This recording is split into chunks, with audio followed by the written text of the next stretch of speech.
मुतासरी कहानी के बारे में हम बताएंगे। दोस्तों ध्यान से सुनिए। मैं एक कॉलेज जाने के लिए घर से निकल ही थी, कोई मेरा पीछा कर रहा था। इतनी सर्दी की सुबह में भी सड़क बिल्कुल सुनसान थी। मुझे अब भी कोई मेरे पीछे आते लग रहा था। इतनी सुनसान सड़क, सारी दुकानें बंद पड़ी थी, जैसे कर्फ्यू लगा हो। तभी वह मेरे सामने आ गया। उसकी लाल आंखें मुझे घूर रही थी। दिन दहाड़े ही मेरा अपहरण हो रहा था। मैं चीखना चाहती थी पर मेरी आवाज नहीं निकल रही थी। मुझे पिछले कुछ दिनों से लगातार ऐसे सपने आ रहे थे। किसी मनोवैज्ञानिक के विद्यार्थी के लिए सपने भी एक अध्ययन की वस्तु होते हैं, फिर चाहे वे डरावने ही क्यों न हो। लेकिन लगातार ऐसे सपने आने मेरे लिए चिंता का विषय था। शायद ज्यादा दहन करने की वजह से ऐसा हो रहा था। मेडिटेशन के साइड इफेक्ट्स भी होते हैं, मुझे अब पता चला था। आजकल लड़कियों का कॉलेज जाना भी मुश्किल हो गया है। लगता है जैसे हम लड़कियां न होकर कपड़ों की दुकान में खड़ा पुतला हो। कुछ नजरें चुरा कर देखते हैं, कुछ सीना तान कर देखते हैं और कुछ कमेंट्स भी मारते हैं। कुछ लड़के हमारे कॉलेज के उस चाय वाले की दुकान में इस उम्मीद में कि कोई ना कोई लड़की तो फंसेगी। एक गीत तेरा गोविंद इधर है। रिक्शे से उतरते वक्त मैंने चाय की टपरी पर नजर डाली। आज वहां पर एक नया लड़का खड़ा था। उनके साथ नहीं, उनसे थोड़ा सा दूर होकर वो शायद मुझे ही देख रहा था।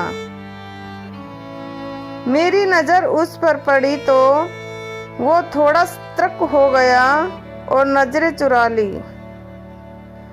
नजरें चुराए या लड़का, इन लड़कों का इशारा एक ही होता है। बस किसी भी तरह लड़कियां सेट होनी चाहिए। रिक्शा से उतरकर कॉलेज में घुसने तक वह लगातार मुझे ही देख रहा था। वैसे यह लड़का बाकी से अलग रहा था। शकल सूरत से और पहनावे से थोड़ा सभ्य लग रहा था। उसके चेहरे से एक स्थिति झलकती थी, ठहरते हुए समझन जैसी। हो सकता है वो बस किसी को कॉलेज छोड़ने आया हो या बस वहाँ खड़ा किसी का इंतजार ही कर रहा हो। आज वापस वो लड़का वहीं खड़ा था और आज तो उसने नजरें भी नहीं चुराई, लगातार मुझे ही घूर रहा था। शाम को जब फेसबुक चेक किया तो एक अजीब फ्रेंड रिक्वेस्ट आई थी। ब्रहा राक्षस नाम का कोई था। लोग दूसरों को इम्प्रेस करने के लिए आजकल पता नहीं क्या क्या टोटके अपनाते हैं। खैर ये तो रोज की बात है। मैं फ्रेंड रिक्वेस्ट हाइड कर दोस्तों से चैट करने लगी। अगले दिन कॉलेज में 2 पीरियड के बाद ही पेट में दर्द होने लगा था। समझ में आ गया था कि मासिक आफत फिर से आने वाली है। मैंने घर के लिए निकल जाना ही बेहतर समझा। तभी 2 लड़के बाइक पर आते देखे।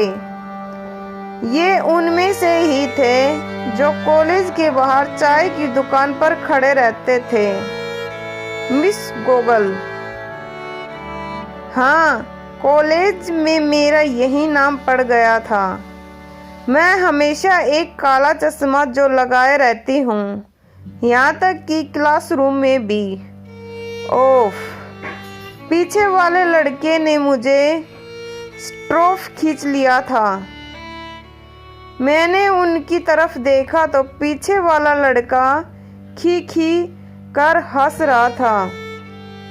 मैंने उसे घूर कर देखा, तभी अचानक उसने हाथ आगे कर बाइक का ब्रेक लगा दिया और बाइक अनियंत्रित होकर दीवार से जा टकराई।